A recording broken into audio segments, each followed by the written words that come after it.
So, ladies and gentlemen, just to formally begin, Assalamu alaikum. I'm Vaqar Ahmed. I'm Joint Executive Director at SDPI. On behalf of Seed and SDPI teams, I welcome you to this online meeting on government pensions and future fiscal sustainability. This dialogue series is part of our collaboration with Government of Khyber Pakhtunkhwa's Finance Department, who are very keen to revisit the current scope, structure, and reform of pensions in the province. A bit of introduction of collaborating institutions here. Sustainable Energy and Economic Development is a 6-year program supported by the UK's Foreign Commonwealth and Development Office, FCDO. This project aims to improve economic and urban planning in Khyber Pakhtunkhwa province. SDPI is a national think tank which has been conducting research on the economy and environment for 3 decades to support economic policies at national and subnational levels. Regarding our goal for today's meeting, we have tried to bring together government officials and independent experts to highlight fiscal policy challenges presented by the growth in unfunded public sector pensions and to evolve reform options based on evidence from national and international experiences. The federal and provincial governments are also currently in the process of developing their own set of solutions to manage their respective pensions liabilities, and this online meeting is intended to inform this very process. We also see an opportunity with regard to provincial pre-budget proposals, which the Finance Department has invited.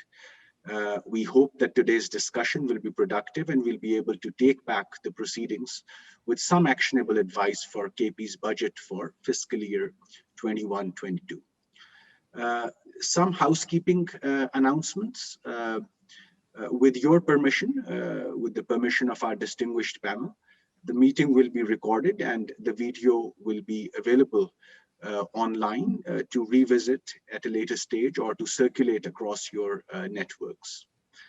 We also invite questions and comments from our audience and participants in the chat box, which is on your right-hand side. This is open for you to comment and even pose questions. I, as moderator, will pick up some of your questions and take them to our panelists. We are free to speak in English or Urdu languages. In my capacity as moderator, please excuse me if I have to intervene in the middle. I may prompt only if required. Now to briefly introduce our panel, our speakers for today, and I understand that in the interest of time, I will not be doing justice with the full length and breadth of their experience, so these introductions will be short. We will be joined by Mr. Taimur Saleem Khan Jhagra, who is the current provincial finance minister for Khyber Pakhtunkhwa. He's a member of Provincial Assembly of Khyber Pakhtunkhwa since 2018. He is head of policy unit of Pakistan Tehreek-e-Insaf. We're also honored to have with us Syed Muhammad Shabbar Zaidi sir, who's a Pakistani chartered accountant and served as chairman, Federal Board of Revenue. Previously, he served as a provincial minister in the government of Sindh. He's also the territory partner of PwC Pakistan. We are honored to have with us Ms. Nargis Sethi, who's a former Pakistani civil servant of Pakistan Administrative Service, served as former cabinet secretary, former principal secretary to the Prime Minister. She is currently the chairperson of Federal Pay and Pension Commission. We have with us Mr. Hassan Khawar, who's a senior international development and public policy expert and currently the team leader for SEED program. He's also a former civil servant and has worked on multiple projects across many countries. Mr. Aquil Raza Khoja is member of Federal Pay and Pension Commission. He has also been associated with Punjab Pension Fund He's a fellow member of the Institute of Chartered Accountants of Pakistan and currently also helping the government of Sindh with their pensions reform. I am informed that we may be joined by Dr. Hafiz Pasha as well. He's slightly delayed due to health reasons. But let me now turn to our panel, and without ado, I would like to bring here Mr. Hassan Khawar, team lead for Seed, to set the stage and his opening remarks on this subject. It's over to you, Hassan sir.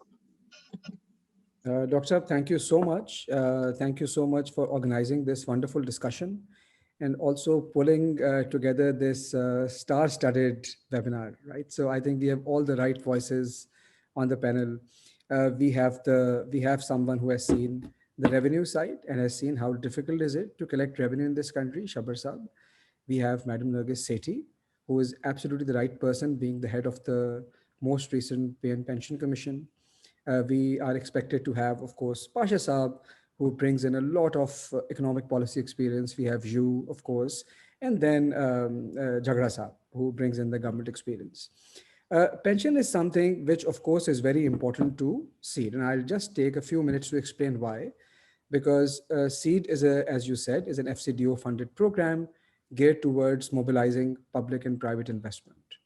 Now, given that we have a democratic political dispensation, I think there is no dearth of appetite to increase the quantum of public investment when it comes to politicians, because they want to invest on their constituencies, they want to invest in the provinces or the areas they come from. I think the binding constraint is the fiscal space, and there is no fiscal space available. And that's why Seed is kind of helping the government and looking through how that fiscal space could be increased, both on the revenue side, of course, on optimizing expenditure. Now, pension is something which is also very close to my heart as an individual. I've been writing about it. I've been looking at the issue, and I think uh, I do feel that pension is something which so far has not attracted as much attention as it should have. So, for example, we talk a lot about circular debt, which to me is the largest fiscal threat that Pakistan is facing. But I would think that pension perhaps is the second largest threat that we are facing. And right now is the time to let it become a problem of the magnitude as big as circular debt. And if you look at the pension liabilities, it's close to ₹1 trillion every year when you combine provincial and federal governments. And when you look at circular debt, it's also close to ₹1 trillion. Now, of course, pension, some part of pension would still, the government would still need to accrue that. But I think it's a very, very large issue. The second problem is that this issue is also growing, because right now the pension liability is, we are paying pensions to people who have retired, but a lot more people are coming that way. So I'll give you an example. When you look at KP, for instance, and you look at number of pensioners and you look at number of existing government employees, there is a ratio of 1 to 4. So there are 4 times more government employees than existing pensioners. So in another 30 years, all of them will be added to the pension pool, and some of the existing pensioners, of course, would still be there, or their spouses would be getting pensions. So I think it's going to grow, and I think it is attributed to increase in government size, more recruitments, new positions, and whatnot. I think the solution, when we look at other countries, I think there are many models, right? It's the technically it's not that difficult. It has to be a fully funded contributory model. I think the day government decides it can do that, maybe going forward.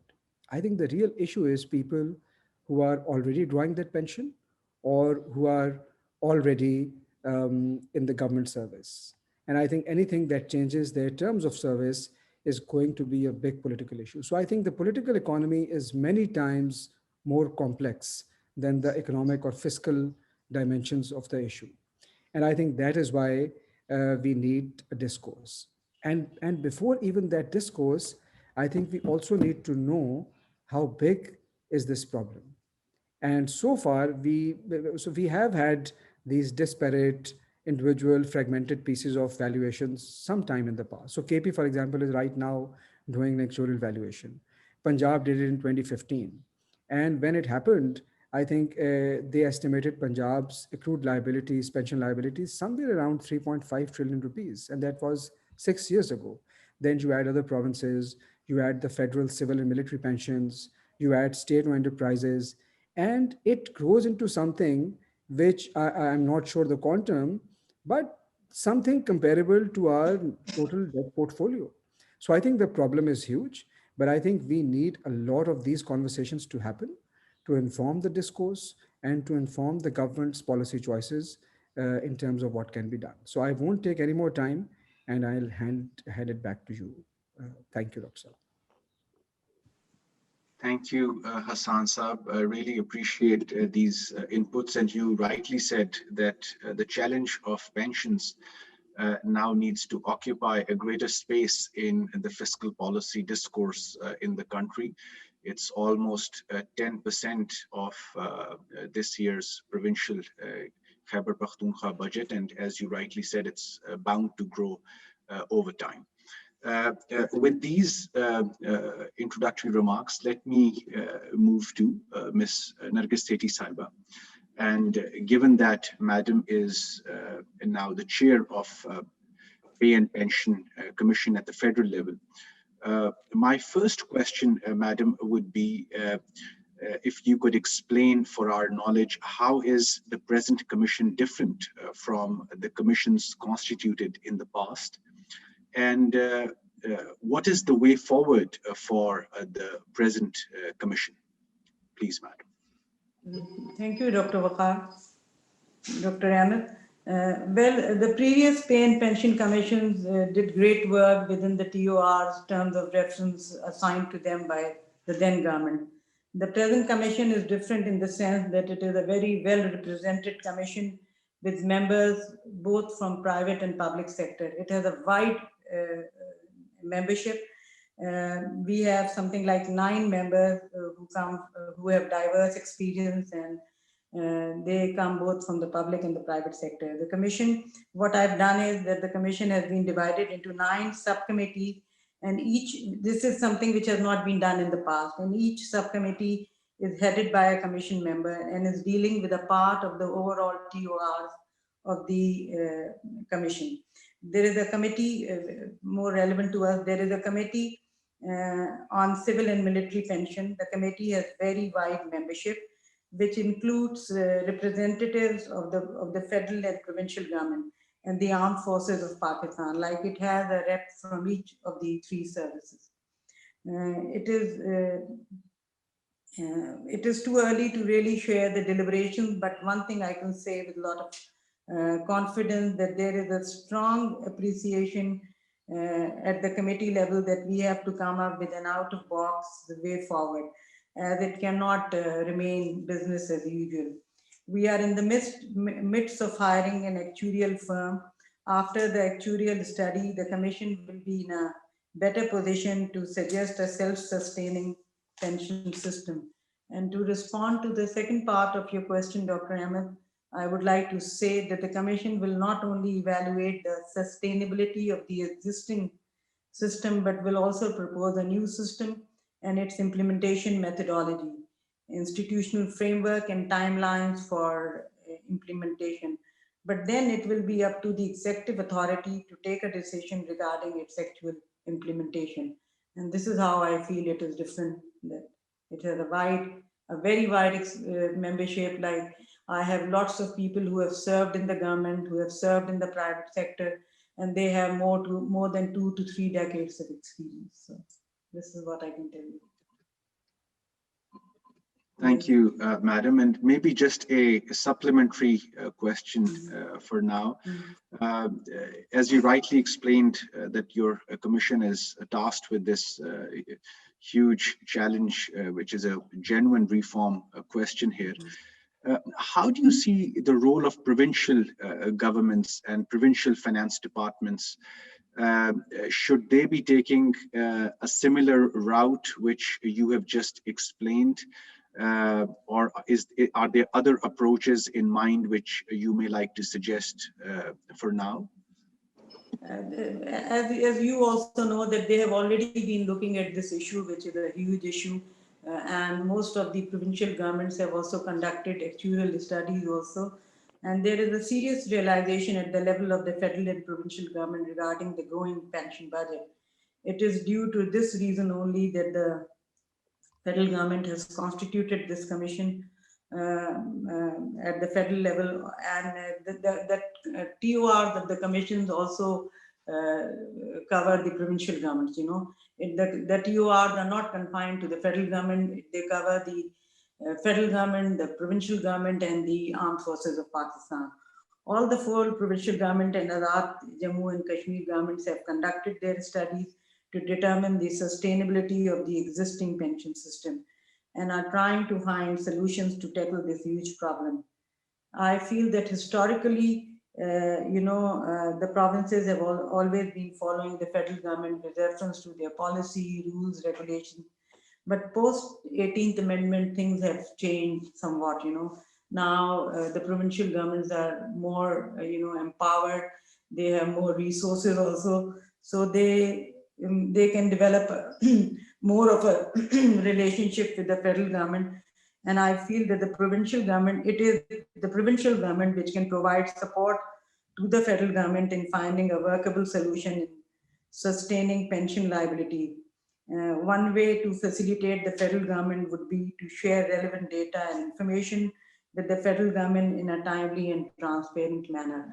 It is actually the provincial governments will need to take a lot of decisions on their own also.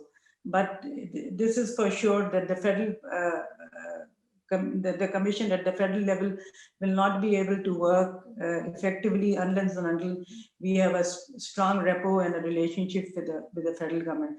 So we cannot be working, the federal or the provincial governments cannot be working in isolation. We will need to move forward together, and we will need to facilitate each other. Only then we can work, in an effective manner. Thank you. Certainly, madam. Thank you. And I'll be coming back to you in the second round. And meanwhile, I would like to move on to Syed Shabbar Zaidi Saab for his inputs. Sir, apart from your other roles, you were also the provincial finance minister for Sindh. And it'll be important to find from your side, how do you see this issue? And more importantly, how is the pension expenditure posing difficulties for the government budget, in your opinion? There are legislative changes which are, of course, required here. How easy would these be? So let me just start by inviting your overall take on this subject, sir. Over to you. Bismillahirrahmanirrahim. As people must have read, I have written an article in the Business Recorder on this pension issue. I think some of the participants may have read it. I have worked as a finance minister of Sindh and also as the PBR, as a chairman FBR, but my primary role has always been the accountant and the chartered accountant that I have dealt with for the last 40 years. I will say very candidly that there cannot be any immediate reform in this sector. Let's be very clear. From the accounting point of view, there is no possibility of funding the pension which are existing as of today. The liability which exists today can never be funded by the Pakistan government. I would not say Pakistan government, but even all of the governments throughout the world. It is not possible to provide a fund to pension the future liability. So this concept of funding is theoretically very nice, but it's not possible. In Sindh, we tried it, and with the support of some institutional support, but that was not very, it came up with this very small amount. My take on this is that it's a very hard thing, but the Soviet Union collapsed. The Soviet Union collapsed because of the pensions and the liabilities of the bureaucracy which they were carrying, and the Pakistan is heading towards that. So we have to be very clear what we are saying. And I personally feel, and I have reiterated that the primary issue is the pay of the civil services rather than the pension. The pay is, that's a separate subject. I am not at the moment dealing with that. But coming back to the pension, the accumulated liability of the Pakistan government or any other government or developing country like us is so huge that we should forget about anything of by the way of funding. Now the question is whether even we forget about funding, can we sustain the yearly expenditure we are having? And as rightly observed by someone, that it amounts to now more than 10% of the total outlay of this thing. This 10% outlay can also not be reduced.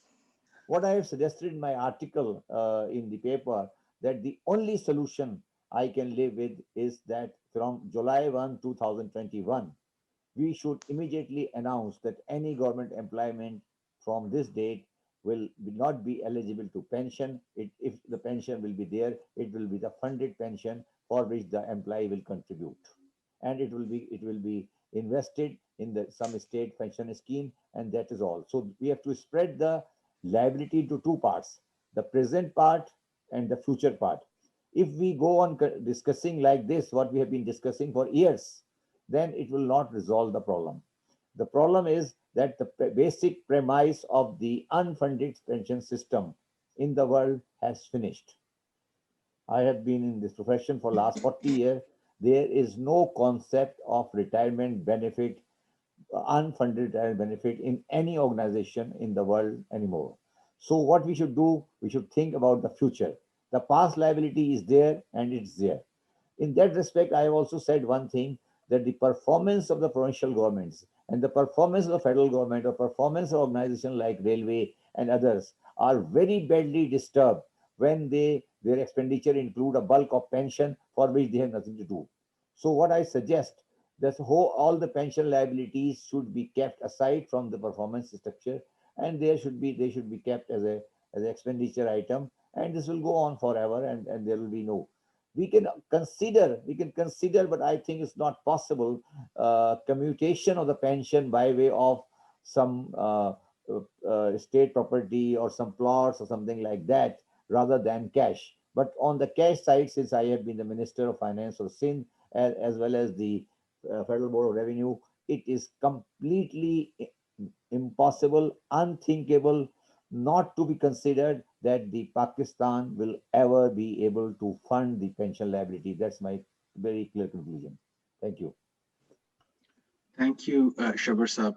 And in your article in the Business Recorder, Shabbar Saab, you also pointed out that there could be some short-term relief. You also pointed out some short-term solutions, including the changes to retirement age and some other options. If you could slightly allude to that as well before we move on.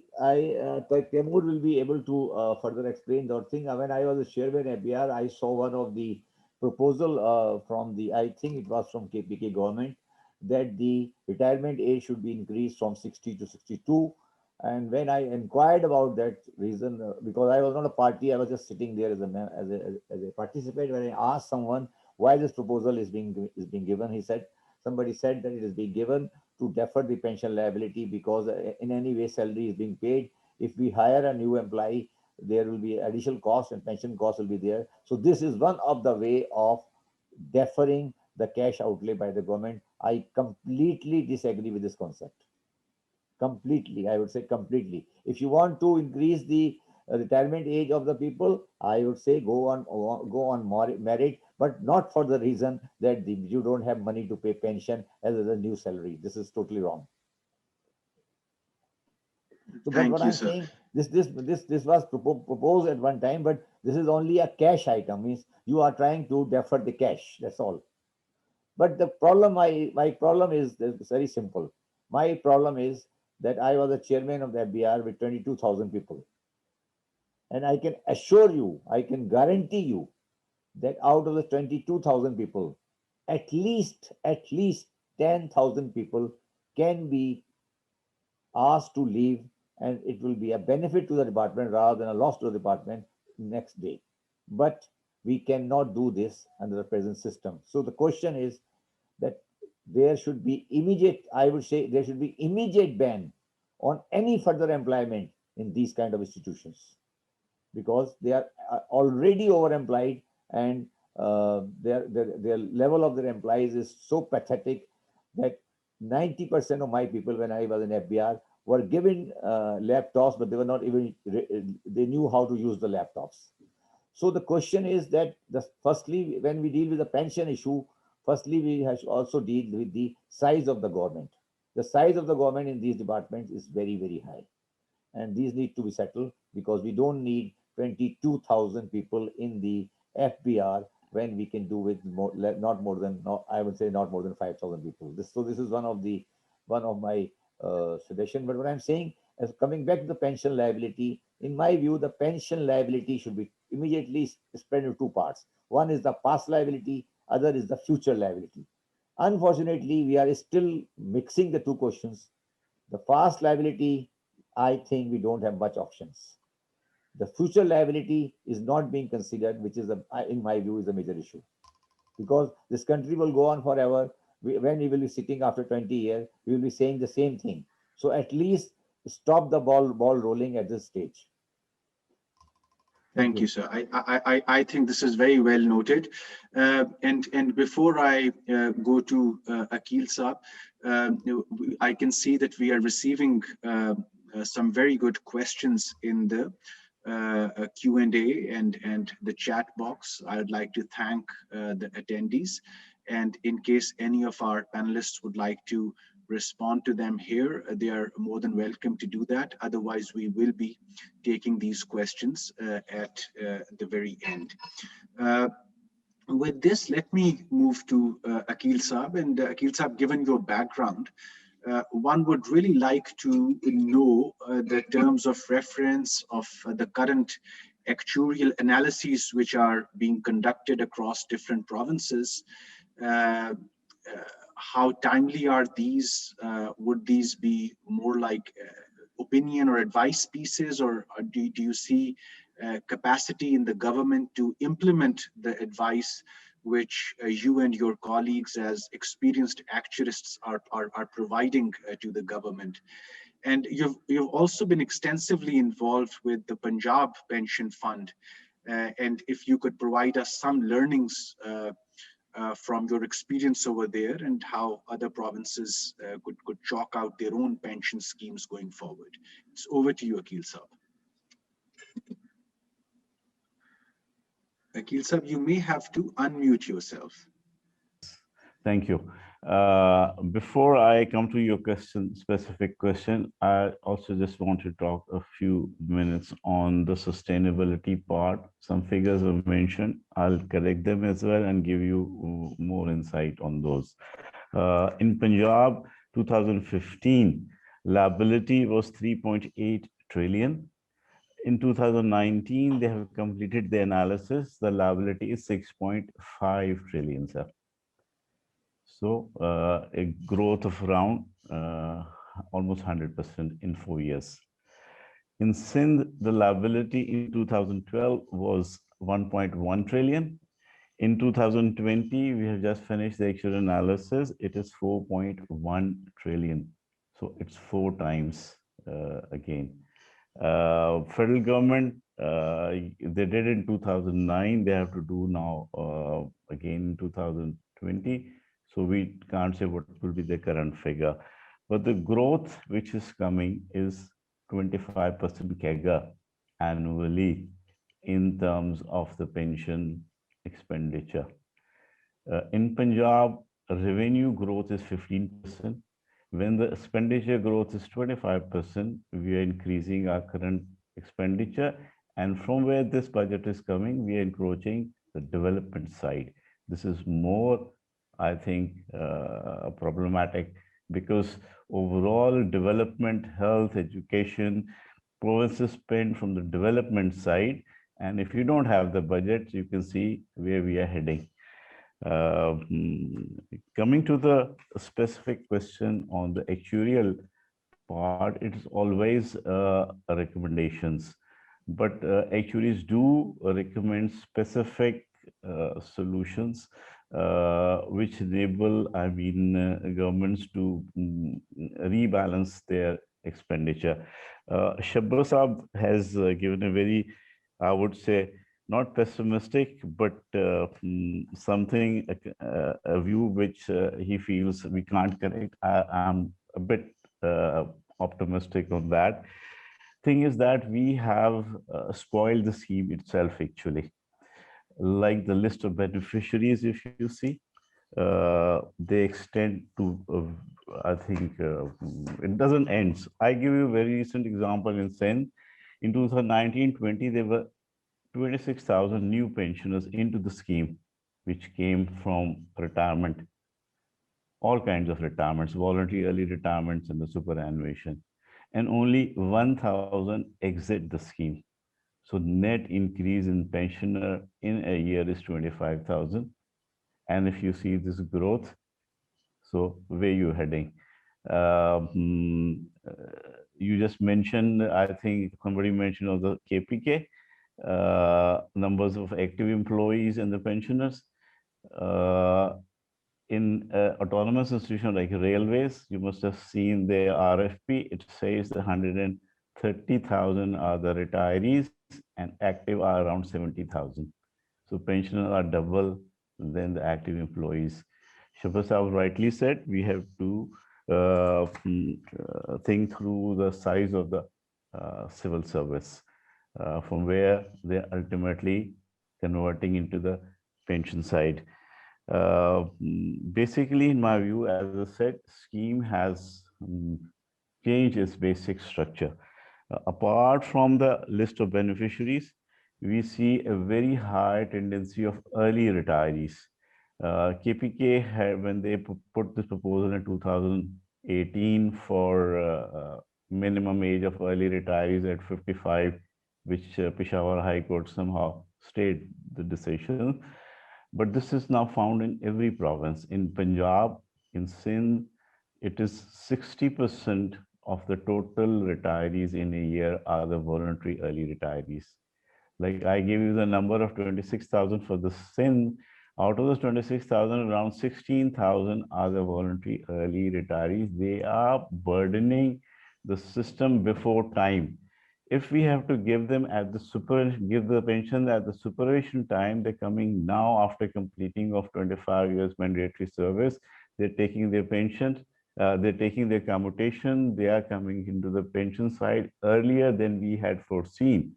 So this is the additional burdens which all the governments are basically bearing. Then there are certain other things which has happened because of the, one of the thing is the commutation restorations, which if you talk to a actuary, the courts have intervened and this has to be paid. So it has also again burdened the exchequers. Then there is a policy of applying the past pension increase to the current retirees. A very unique concept. Like if somebody retires today, our basic formula is the 70% of the basic pay scale is converted into with the length of service and into the pension. We take 35% commutation out, net pension, then the past pension increases are added. If you add them today, so they become around 102% of the basic pay scale. So we have distorted the basic formula as well for determining the pension amount. Then in my view, ad hoc pension increases, salary and pension increases. Like last year, if you don't give pension salary, this time you have to compensate. And it's not that, it has to be benchmarked with certain index. And the worldwide, the best practices tell us it's the inflation. We are going around 4 to 5% above the inflation. This is not manageable. So we need to discipline ourselves as well. Then some other reforms that which could be taken, I think we're taking the last pay for the calculation. More prudent, last 3 years, last 5 years, or in some countries, even the carrier averages are taken for the pension determination. So we need to, I believe we need to correct ourselves, like how we determine where we are basically heading is actually always point out what is the contribution ratio. One figure they give is the liability, other they tell you what is the contribution, meaning if you have to finance, the government has to finance today, what amount it has to put in the fund or maybe keep aside for the future pension liabilities. In Punjab in 2010, when actual analysis was taken, the actuaries determined it was less than 30% contribution. Now, today it's 65%. Can you finance that? No, you cannot finance that. Similarly, in Sindh, 2012 report tells us that 36% was the contribution rate. Now, in the last analysis, it is around 61%. So if we have to finance with a 60% plus percentage, it is not possible. But if we revisit our scheme, somehow we bring it close to the 30%, it will be manageable. And I remember in 2010, the expenditure, pension expenditure was around 7% to the revenue. Lately in 2018, this was around 14% of the revenue. So we are almost double. So question is, can we make the current DB scheme manageable, rationalize it with some, or reduce the extended list of beneficiaries? Can we index? Can we have a solution for the early retirees? If we can somehow bring in within the manageable limits, maybe the existing defined benefit pension scheme is not all that bad. Second option, yes, for the new entrants, defined contribution DC scheme, we can all this thing can work and we have to have its formal structure. In the last Pay and Pension Commission 2009, the advice was given to the government to have a DC scheme. Somehow government didn't opt for that. But I think the time has come that we should also start thinking in those terms, because worldwide it's the DC, though it's not the best of the solutions, but out of compulsions, I believe we will have to go to the DC scheme. I think that's something which I can propose. Anything else if you... Thank you, Aquil Saab. Appreciate this, and we will certainly come back to you. I can see some questions in the chat box here as well. But let me go back to Hassan Saab for his quick take on what our panelists just said. But I think I would invite his comment on one of the things which Shabbar Saab was saying, which points directly to the capacities of managing, capacities required for managing modern pension systems.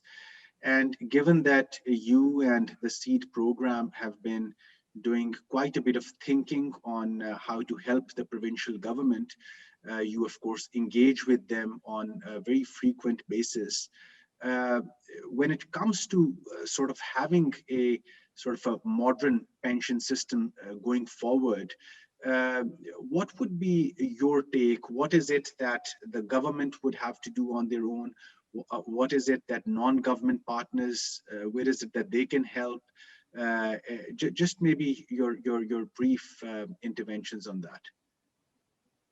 Dr. Sab, absolutely. So I think there is no doubt that government's capacity in KP or anywhere in Pakistan is limited. And I think whenever you want to do something in a changed manner, you need to build that capacity. I frankly think that capacity is not the real bottleneck here, because when you look at a modern pension system, what you're talking about is kind of fairly modern state-of-the-art accounting competence. You need good ERP systems. You need a very solid investment system. If you, for example, going on a defined contribution scheme, you are getting contribution from the pensioners, you need to invest that, right? And that capacity does exist in Pakistan. If it does not exist in public sector, it does exist in the private sector. And that capacity could be deployed. either through a contractual arrangement or bringing in people. So I think that can still be managed. I think what probably is even more important, number one, is the credibility of that system. Because, and I totally agree with Shabbar Saab that the issue of past liabilities versus future liabilities are two different pots altogether. But if, let's say, you're talking about the issue of future liabilities and you are expecting government employees to contribute from their own pocket, and sometimes you also give them options to increase their contribution, then you need to have a very, very credible investment system so that people feel comfortable in making those contributions. Because we have seen in the past that governments kind of have expropriated those amounts, not expropriated, but at least used that amount to fill in the fiscal deficit. So notionally, those amounts are there, but the cash is not there. So I think we need to bring in that credibility. So I think systems come first, of course, then the credibility, but then perhaps the most important part is the political appetite. Because Khoja Saab said that in 2009, the commission said that go for a defined contribution scheme. And I totally agree that the issue of future liabilities, I think the only solution is, or perhaps the most viable solution is to go for a defined contribution and a fully funded scheme. But the issue of past liability, as he rightly pointed out, is to fix the defined benefit scheme. And then, as Shabbar Saab said, then maybe look for other means to fund that. And for that, we need the political appetite. And I think the real question is, and Madam has told us about the Committee on Pensions and the great work that they're doing. And I think I have no doubt that some very solid recommendations would come out of the Commission. I think the real question is that whether our governments, our political leadership have the appetite, and do we have political consensus around some of these issues, because these issues can be very, very politically contentious. So I think it's political economy that worries me more than the lack of capacity or a question mark on credibility. This is my personal take. Thank you indeed, Hassan Saab. And before I move back to Madam Nargis Sethi, I would also like to welcome Minister Saab. We have been joined by Taimur Jhagra Saab, and we will soon be hearing his inputs on the subject as well. But meanwhile, maybe, Madam, I would turn to you and your take on what the other panelists have said up until now. But also, if I can invite your inputs on the fact that COVID-19 has certainly exacerbated this challenge, what we are talking about today, and what we have seen in other parts of the world, that governments have come up with drastic measures, even when it comes to the existing number or stock of retired persons. And of course, for those who are still in employment, we are seeing even in the developed countries instances of massive golden handshakes which have been provided. So just for us to know that, how is the committee sourcing this international evidence which is just pouring in after the pandemic? If we could have your inputs on this, please. I would not be really commenting on this, because the commission has been in existence only for about 3 months, and we are in the midst of our deliberations on various issues. But what I can really tell you is that obviously COVID-19 has affected everything, and it has affected the government in Pakistan also in many ways. But we are looking at everything. But presently, the Pakistan's federal government pension budget, we realize that the pension budget for the federal government in Pakistan has been increasing, and during the last 8 years, it has increased at an average of 16% annually. And the pension budget equals 62% of the salary budget. The salary budget for both military and civil being something like 702 billion, whereas the pension budget, as we all know, is around 469 billion. And this comes to more than $1 trillion. So with the current rate of increase in the pension budget, soon it will become more than the salary budget and pose even further difficulties for the government to fund salaries or infrastructure or human development. And we are cognizant of this. We realize that this is increasingly becoming difficult for the government of Pakistan and even for the provincial governments to what to talk about pension, even to give the salaries may become difficult. And you must have been reading and hearing in the newspaper that the employees in Islamabad have been protesting and they have been asking for a raise in their salaries. And it is, it is for the political government to take a decision, but the task of the political government is very, very tough. And it is, and there is no denying the fact that a consensus needs to be developed regarding these things. And without political consensus and political agreement, I don't think any government will be able to do anything, whether it is the pension or the salaries. Both the things together pose a huge challenge to the government. And I absolutely agree with one of when this was being said, that it is more of a question of political economy than, just the number. And it is essential that all the political stakeholders in Pakistan appreciate and realize as to what is happening in the field, and they come up with something on which there can be agreement. 10 years ago, the combined pension expenditure of federal and 4 provinces was around rupees 164 billion. Today, it is around rupees 988 billion, or even more than that. Actual numbers cannot really be evaluated without proper actuarial evaluation of all government employees.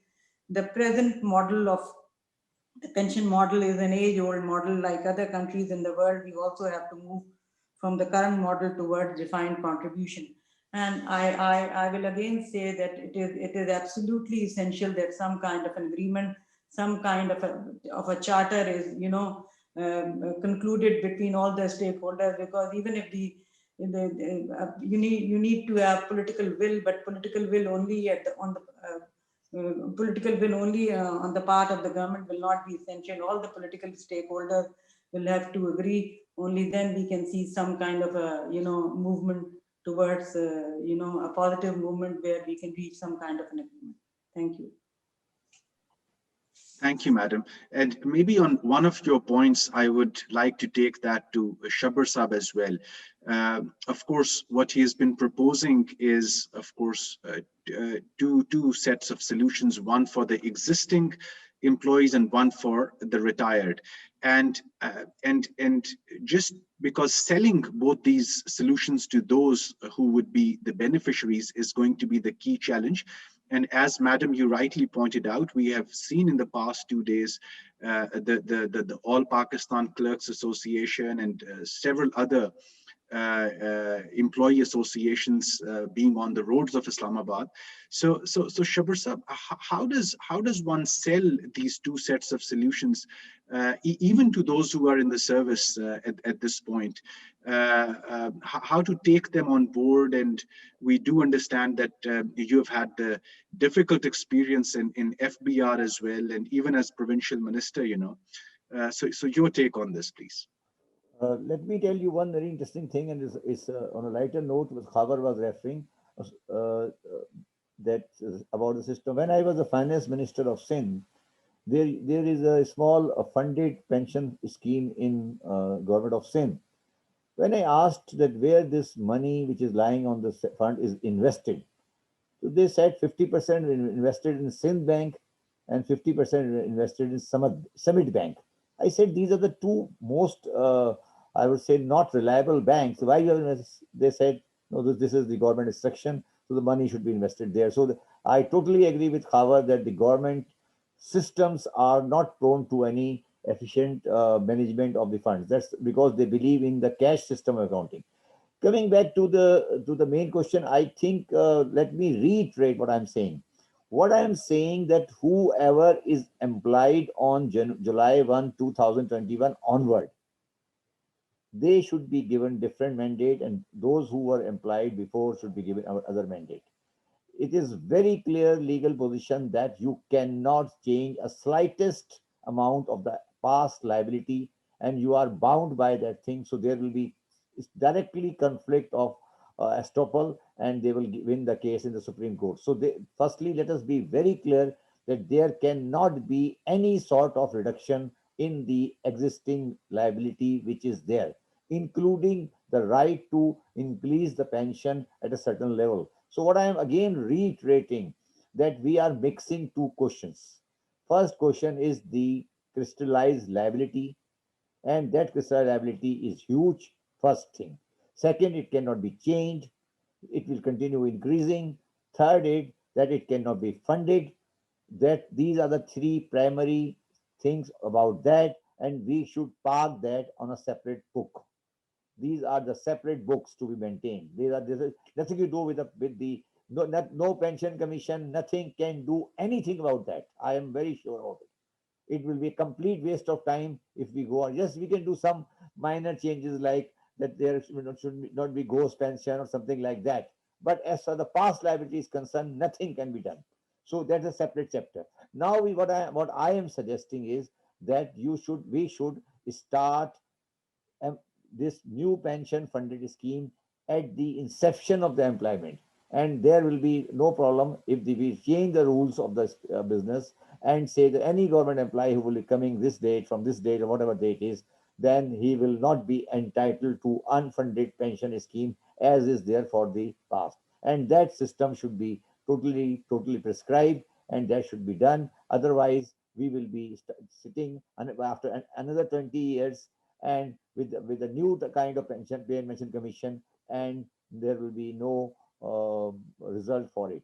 Let me tell you one thing which I reiterate, and I have been saying very candidly in the past in many stages, that the my view, the issue, we should have a separate seminar on pay of the federal government rather than the pension of federal government, because my observation is that with the present pay structure, the talent will never be attracted to federal government, to any government employment. So this is a main subject for the country is the pay, not the pension.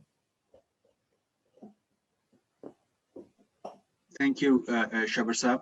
And very briefly, a related question to Aquil Saab. Aquil Saab, in your experience, would it make sense to separately consider on a case-to-case basis the autonomous bodies or the companies owned by, let's say, the provincial governments?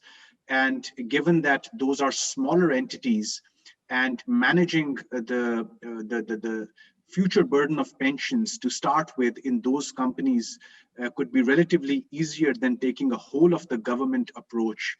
Would you be for that case-by-case approach, or in your opinion, it has to be a whole of the provincial government or whole of the federal government approach?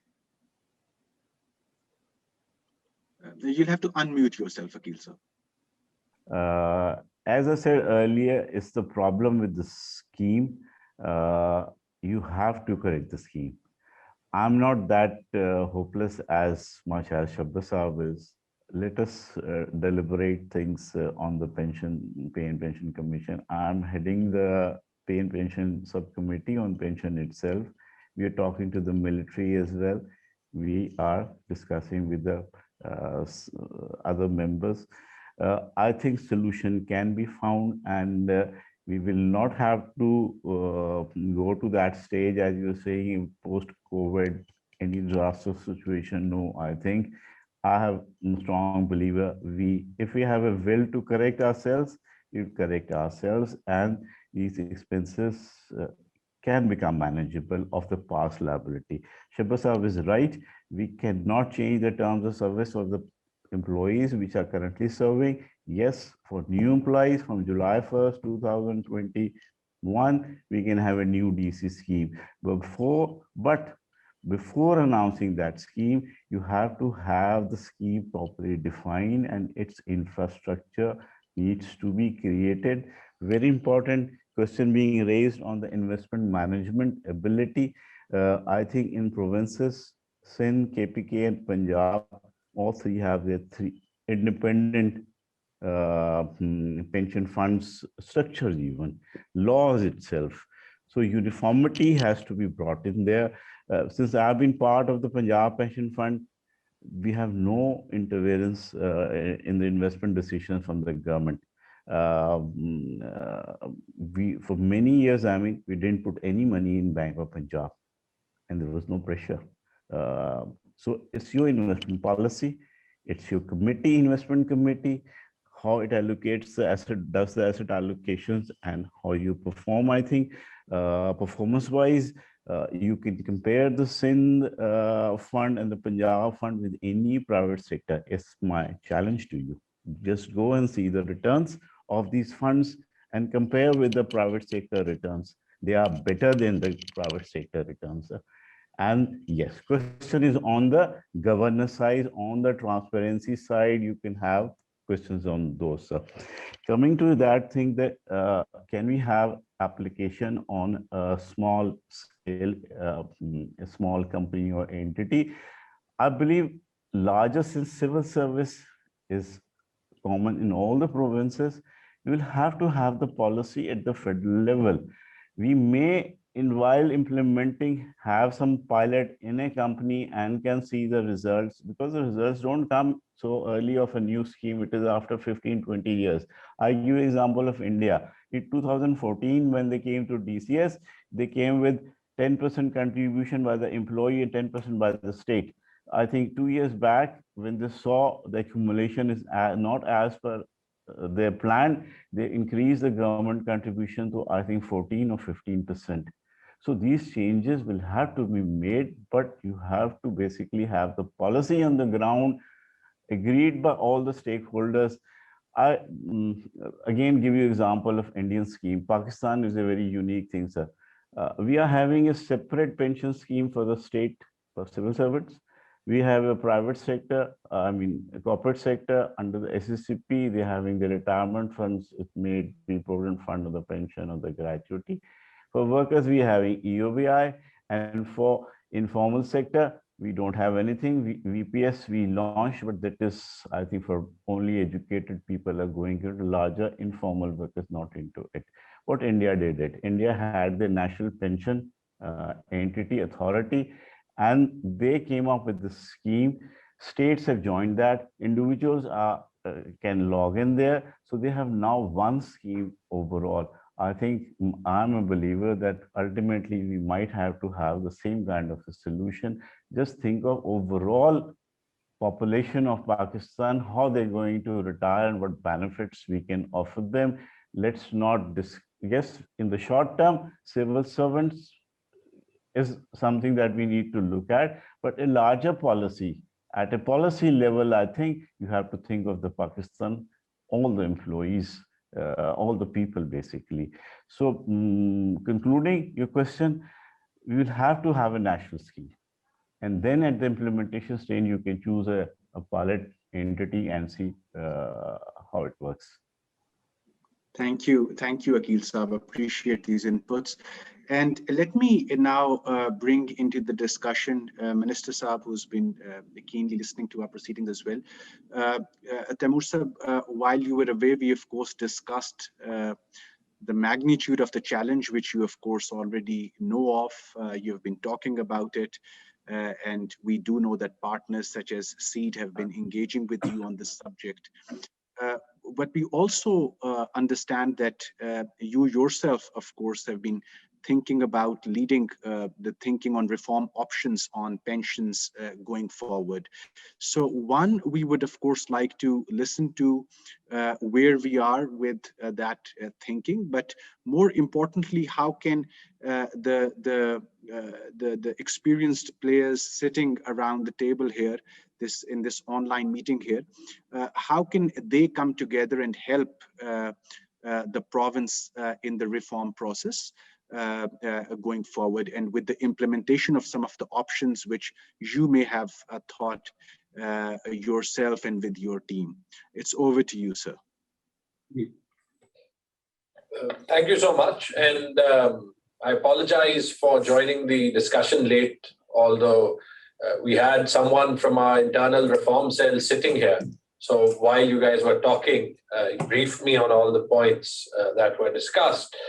And so I'd actually like to double click on few of them and just weave them into the 7 points that I just want to make that are related to the question that you asked me as well. I think what we're doing and the help we need from the federal government and the Pay and Pension Commission will come into that answer. So I think without getting into the figures in any detail again, if we agree that our fiscal space challenge is huge, right, then I don't think it's enough to talk about it. Right? We have to do something. We have to do something quickly. And we have tried to do that by starting off by reforming the retirement age, not a universally popular move, but something that we saw as the first step of our reform. But two things that I've noticed on this, right? First is we keep on talking of increasing the revenue base. We're also at the verge of an NFC. And we also keep on talking of vertical distribution as being the issue. So, for example, the distribution between the federal government and the provinces. And I very strongly believe that we're missing the elephant in the room with both of these arguments. The elephant in the room is cost. And we've talked about cost in this discussion. Shabbar Saab has talked about cost, whether that's in the form of pay or pensions, right? I think anyone who's done the sort of organizational or public sector transformation that we need to undergo knows that if we want to unleash significant fiscal space potential, then we need to look at cost. And for me, the three big drivers of cost are pays, pensions, and spend on procurement. Because every rupee that we save goes straight to the bottom line, right? And I can tell you that we've knocked our socks off trying to work on increasing revenue. It's not something that this province has been known for. And over the last 2 years, we've doubled provincial sales tax revenue on services. Well, what does that bring me? That takes me from 10 billion to 20 billion. Meanwhile, my salary bill is about 250 billion. My pension bill is 86 billion this year, up from less than 1 billion 15 years ago, up from less than 1% of the budget to over 20% of spend, increasing like the rest of the country at over 20% every year. So that's the first observation. We have to talk about cost. The second observation is, it sometimes perplexes me that we've probably been talking about this for decades, but the actually advisors to the policymakers. So we policymakers, we politicians, we're meant to go out in a crowd and make populist rhetoric. But what about the people who are in the government who are meant to technically advise us to say this is a problem to work on, right? So I'm talking of, if you like, the civil service machinery as a whole, and think about it. If the pension problem is as acute as we say it is, then it is their own pensions that they are putting at risk, not mine. I'm elected for 5 years and I will go, right? But at a point when our pension spend beats our development spend nationally already or is roughly at par, there are people who are putting their own pension at risk as short as 5 years from now by not doing anything today. So that's the first thing. I think the second thing is, indeed, solutions can be quick. We thought of 3 or 4 things. The first step was the retirement age. It got blocked in the courts. The Supreme Court has restored it. It saves us 20 billion a year in perpetuity, in real cost, so in today's cost.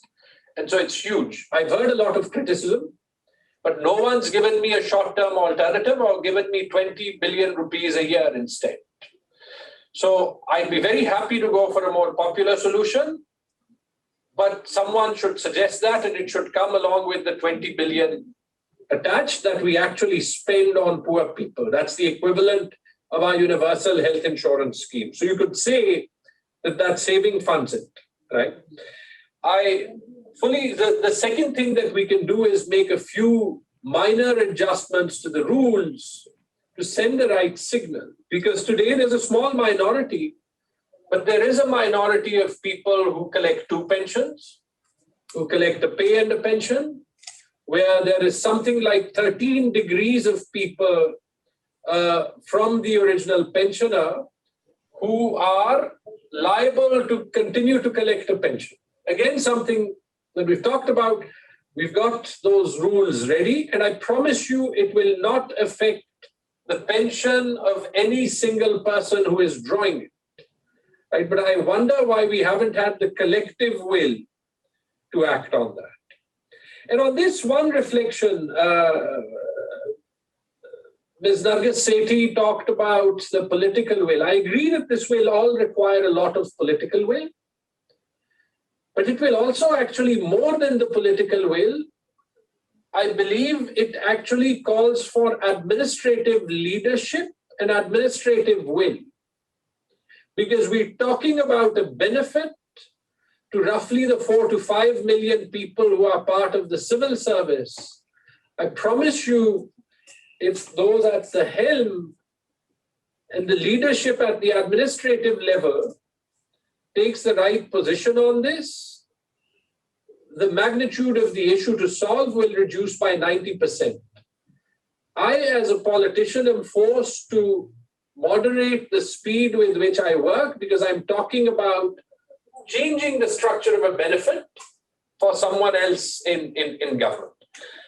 So I think that's a second point. I've already told you what we're doing. We've changed the retirement rules. I think the second step is to change or to improve the pension rules. I think this can also be done nationally, but we're happy to start doing it. The third thing, I think, as Shabbar Saab said, very important, there's one ideal precondition for it, but is to sort of have a cutoff and say from July 1 this year, or even say from July 1 next year, let's incur another year of cost, that all new employees will get onto a contract where the defined contribution scheme does not need to be there, but the contractual obligation of new employees to have any new pension program applicable to them can certainly be made. And I think the Pay and Pension Commission should certainly look at why we shouldn't do it, to create the moral obligation for those who get protected service from 1st July 2021, why that shouldn't start countrywide. Because we are talking of taxpayers' money, which is a scarce commodity in Pakistan. It's a hard enough job to increase that. So I think that's incredibly important, right? If we reframe the question, what is the reason not to do this? Right? And I reflect because as a sitting minister, my office is full of people day and night wanting a government job.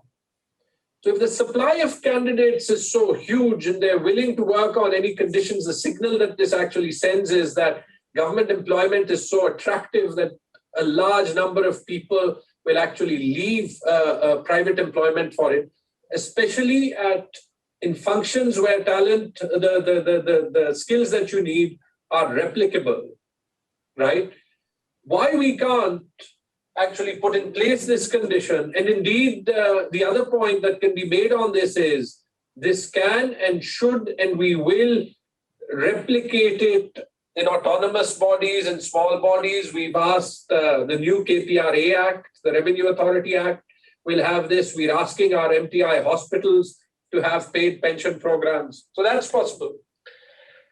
In terms of solution, one thing perhaps to reflect on, given that we have both a population pyramid that actually expands as age goes down, and also a government service pyramid that expands. One thing, and I'm not an expert on this, but one suggestion to consider is as an interim to consider the French model, where you have a pay-as-you-go scheme where current employees pay for some of the pension liabilities of those that need to be funded. It's an alternate mechanism, but I wonder whether we are missing a little bit of creativity in terms of trying to think of opportunities such as that. I want to make three points which are related. There's a comment about our real issue being pays, not pensions. I think our real issues is indeed pays and pensions. It is pensions because, as I said, if I have 100 billion rupees a year, the country has 1 trillion rupees a year. This is 1 trillion rupee a year problem. And I think it's a separate problem to the one on pays, which is about getting top-class talent into government.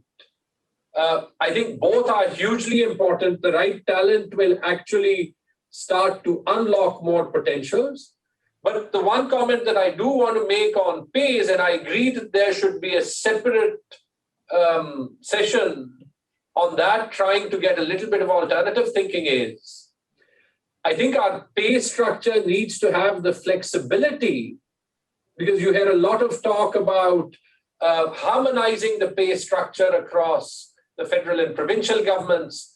I would actually argue that if anyone believes in the market, then we need to have more flexibility in the pay structure. The market value of a doctor, a chartered accountant, an engineer is different to each other. By straitjacketing everyone into a BPS 1 to 22, we actually just defeat the purpose of trying to attract the right sort of talent. And it's not just pay structure, it's also contractual structure. There's tons of great talent that is happy to work a year or two with government, but does not want to be tied down to a government job. The risk reward that they're entailing is different. And so we have to make all of this possible. So that's my first point on pays. It's a huge issue, but it's a separate issue. The second point is on other benefits.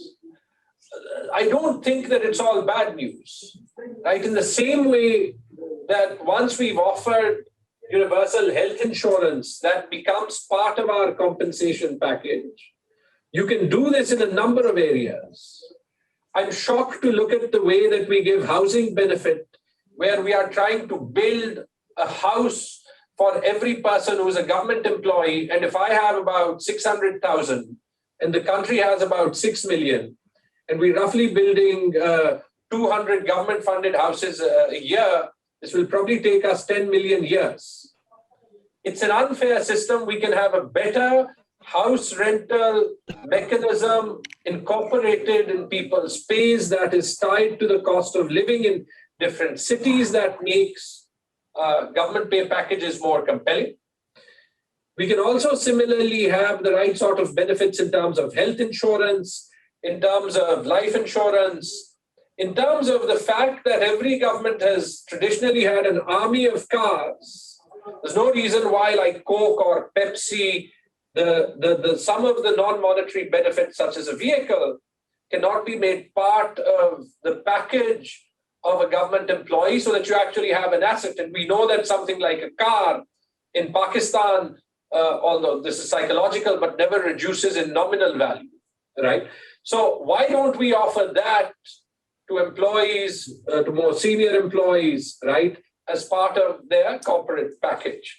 So I think as we start to put in place a pension program that at least creates the perception of short-term pay for civil servants, we can actually mitigate that in other areas by making their pay package more compelling without additional cost to government, right?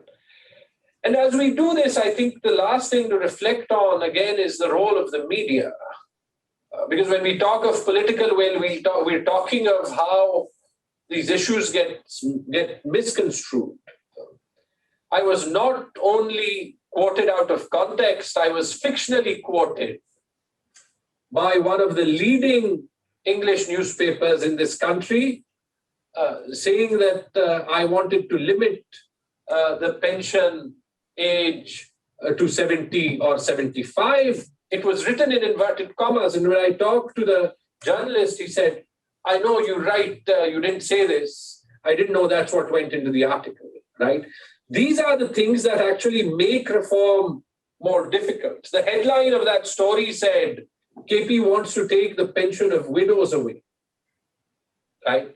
Again, a blatant lie, but something that can be very easily used to defer decisions that actually save billions and billions of rupees, indeed, for the widows of this province and this country, right?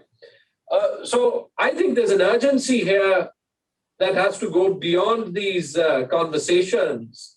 And I think the one piece of help that indeed we need is that we're happy to do this alone and step by step. When we had to do the retirement age reform, we did it despite a fair amount of question mark from administrative departments in the federal government. We did it with the support of the Prime Minister. Shabbar Saab was sitting in the meeting where we took the decision, right? So we can take the right decisions that are unpopular. I assure you the political will is there, but the political will needs to be backed by administrative urgency.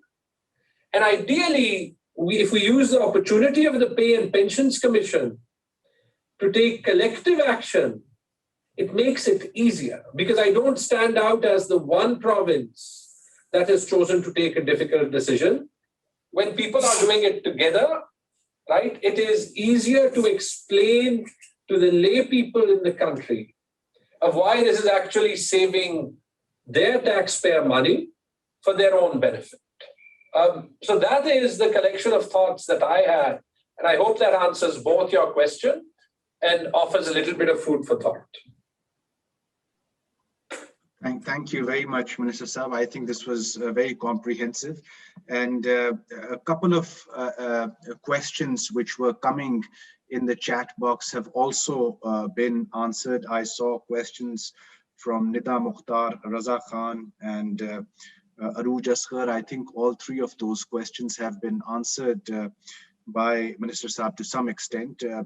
There was a question with regards to doing comprehensive homework with regard to the DC schemes and the additional cost required. There was also a question, and I think Minister Saab has alluded to it, with regards to the improved data mining, which should now go into identifying ghost beneficiaries in the overall pension schemes. Then, of course, improving investment management of pension fund. Shabbar Saab also pointed this out.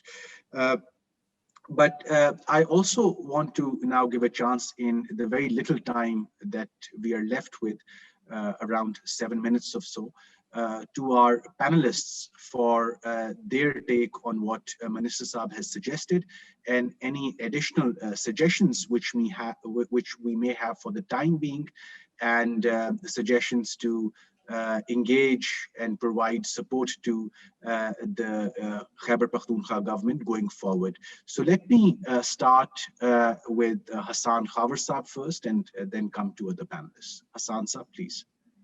Dr. Saab, thank you so much. No, I think we had a very productive discussion, and I think Jhagra Saab's comments also kind of summed it up. I think there is no single solution, and I think that's the key takeaway from today.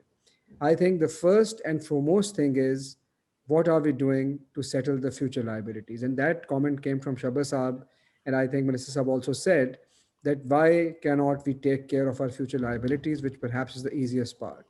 Whether we do it through a defined contribution scheme or something else, I think that perhaps is the easiest thing, because that is going to lock in all our present liabilities till now. And I think we need to freeze that as soon as possible. So that's one.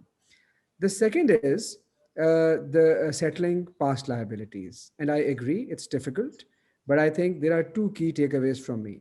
The number one, what Khoja Saab said, and Minister Saab also told about KP, that we need to fix existing defined benefit scheme.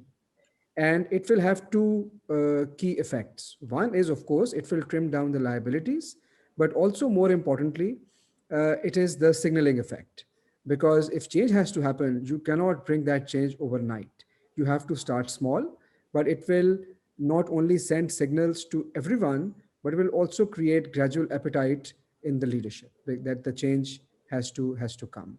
And I think perhaps the third and the most important bit, which also got me thinking, is the fact that more than political will, what matters is administrative leadership.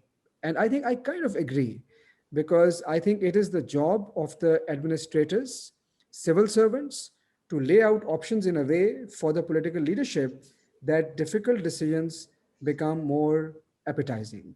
They have to present options. They have to kind of bring in a change management plan. And I think this is where we would also need to focus again on the change management. As I said earlier, technical skills can be brought on fairly quickly, but I think it's the change management part that needs to happen. And I fully agree that administrative leadership is probably as important, if not more, than the political will, and it can actually catalyze that political will. Thank you. Thank you, Hassan sir. Shabbar sir. Bismillah. Sir, I have only three suggestions, and that should be there. One, as I said earlier, crystallize the future liability, and I would suggest from July 1, 2021. Secondly, I would suggest that there should be a separate national pension authority. That pension authority should be responsible for pension payment throughout the country, and this pension liability disbursement management should be taken out from the provincial and federal accounting department. There is no department in the provincial or federal government to discuss, to manage the pension issues. There is no system there is no procedure in the system to do anything correct for the pension.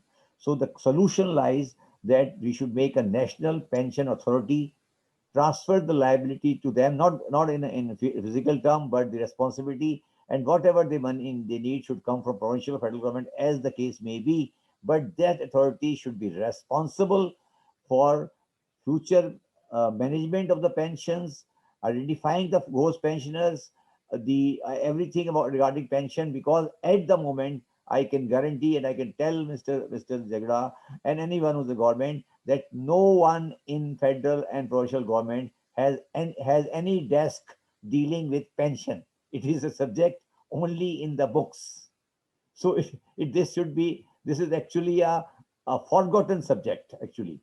So this should be taken out from there, and National Pension Authority should be made. Provincial government should be the part of it, and all the people should get their pension from National Pension Authority, which should be totally automated, linked with NADRA. That is the only solution. Thank you, Shabbar Saab. And Aquil Saab, your final remarks? Vaqar sir, I think Shabbar Sahib has rightly said, and he has in fact endorsed what I said earlier. There has to be a national level authority overseeing pension in the country, number one. Then Jhagra Sahib also very rightly said, rules needs to be revised. I had put it in a different way, that we need to have basically review the benefit structure. That will automatically come in when we will revise or review our rules. Even this subject, this is an administrative subject. Maybe Pay and Pension Commission might not be able to go. We can recommend only, but to revise, we may even lack the capacity, or I don't know if we go into suggesting a few clauses of changes, that may happen, but overall revision is needed. In fact, there is another thinking on this, is that like the Civil Service Act, which is governing the civil service, why can't we have a pension act, a new pension act, totally governing the pension in the country? So that when we will draft that, we'll automatically look into the beneficiaries list and the deterioration and the things that we have put into the current scheme, which is not helping us basically, or which is burdening our liability. So we must also think in having a pension act itself. Currently, it is section 19 of the Federal Civil Servant Act, which governs the act that every civil servant has to be given pension or gratuity at retirement. Rest is dealt with the rules, and there are so many changes in the rules in the federal government carried through the office notifications, not basically a proper law, I would say. So that should also be considered as a part of proposals, I think, of this deliberations. Thank you. Thank you, Aquil Saab. I think we have been very disciplined with time, and it is 12:30 now, sharp. And unless Minister Saab or Hassan Saab would like to add anything else, I just would like to make one final comment on the way forward. As we had discussed in the beginning, that there is a team at Seed and SDPI who will be supporting with the proceedings of this meeting, as well as the work which is being done with the Finance Department, Government of Khyber Pakhtunkhwa, to come up with some quick and actionable proposals. And we will be submitting this in the shape of a policy note to Minister Saab and his team going forward. We have, of course, received not just inputs over here from Shabbar Saab, but also in the past, of course, through his writings as well. And while Dr. Hafiz Pasha could not join due to health reasons, but he has kindly forwarded a written text to be part of our policy proposal, which will be part of the note which we sent to the Minister Saab and his team.